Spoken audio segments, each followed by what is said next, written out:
Hi everyone, this is Dr. Ernesto from AttaBoyCowBoy, and today I'm here recording in the nation's capital. In today's video, we're going to talk about medications and healthcare for new immigrants to the United States. Now, sometimes when people are coming to the United States, they have injuries, and I'll see them in the hospital, men, women, young people often. They'll hurt their back, and they're in a bad situation. But the way our healthcare system works here is we don't have universal healthcare like they do in Europe, or even in a lot of poor countries where they have healthcare for everybody. In our healthcare system, basically you have to pay. If you don't pay, they'll only see you if it's a life or death situation. You'll get medically stabilized and then you'll get kicked out. And sometimes I'll see people, like last time I saw a young man that hurt his back as a mover. He was about 23. He had a pretty massive back surgery, what's called a spinal fusion. And I was thinking, wow, this guy's gonna need a lot of rehab. He's needing a lot of stuff. Basically, they did the surgery, popped everything in place, and they sent him back home in about 2 days with nothing. So no rehab, no therapy, nothing. So he's pretty much stuck. He's on his own. That's pretty much gonna be the case. If you're thinking about migrating to the United States, before you come over here,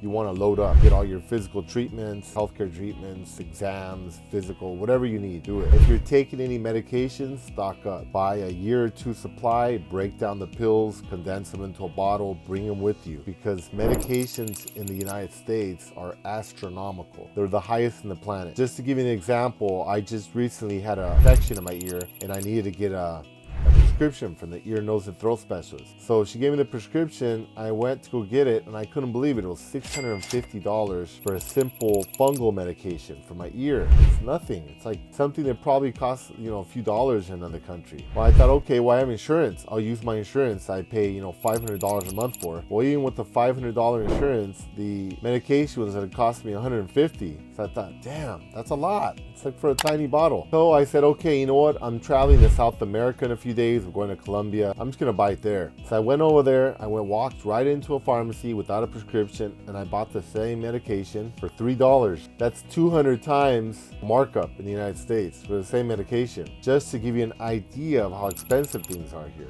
You can't walk into a pharmacy in the United States and say, I don't have insurance, can you give me a deal? It doesn't work like that. You're gonna have to pay $600 out of pocket. And if you have insurance, you're gonna pay $150. So that just gives you an idea of how expensive it is here. I broke my leg. I had health insurance. My costs were between $200,000 and $300,000 for my surgeries and all my aftercare. Even though I have really good insurance, I still paid about $20,000 to $30,000 out of pocket, which was a lot of money. Oftentimes, people that are having financial problems or bankrupt or something like that, it's caused by medical bills. It's number one. As a landlord, when I see tenants and they're applying, if they have anything bad on their credit, it's usually related to medical bills that they have, past medical bills, because they couldn't afford medical insurance, they got sick unexpectedly. Nobody ever expects to get sick. I never expected two guys to assault me on Valentine's night and have to have, $200-300 of medical care. Just nobody expects it. You can't really prepare for it. You just need to have insurance. But if you're a new immigrant, you're probably not going to be able to get it, especially if you don't have documents, if you're illegal. If you're illegal, most insurance companies won't accept you. I'm not sure why, but they won't cover you. I've tried to get it for people I know, they won't cover you. So you're going to be without insurance, you're going to be without any kind of assistance with medical care, and it's very expensive here,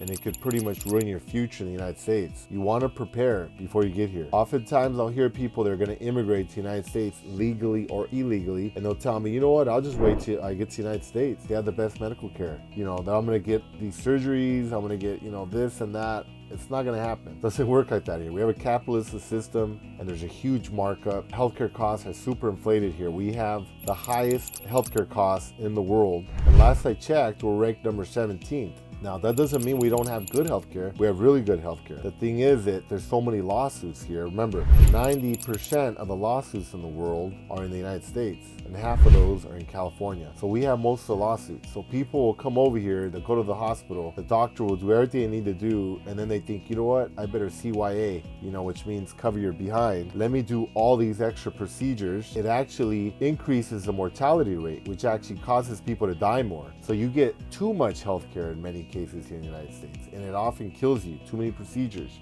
Now, that's not their goal. They don't want to get sued. Who wants to end up in court? So unfortunately, that's the byproduct of having such a litigious system. We're ranked number 17 when we're standing number 1. And we're not only number 1 by like a little bit, by a wide margin. We spend more in healthcare per person in the United States, double than number 2. So again, if you need anything or you have medical problems, try to take care of all of them before you come to the United States. Obviously, a lot of things are long-term. You need to make lifestyle changes and you need to prepare, because when you come to the United States, it's going to be really tough and it could really ruin your future here financially if you're saddled with a bunch of medical bills. So I would suggest, if you're planning on immigrating legally or illegally, don't come over here thinking you're going to get medical care, because it's going to be tough. Okay, so thanks for watching, and from Los Angeles, California, this is Dr. Ernesto. Thank you. Goodbye.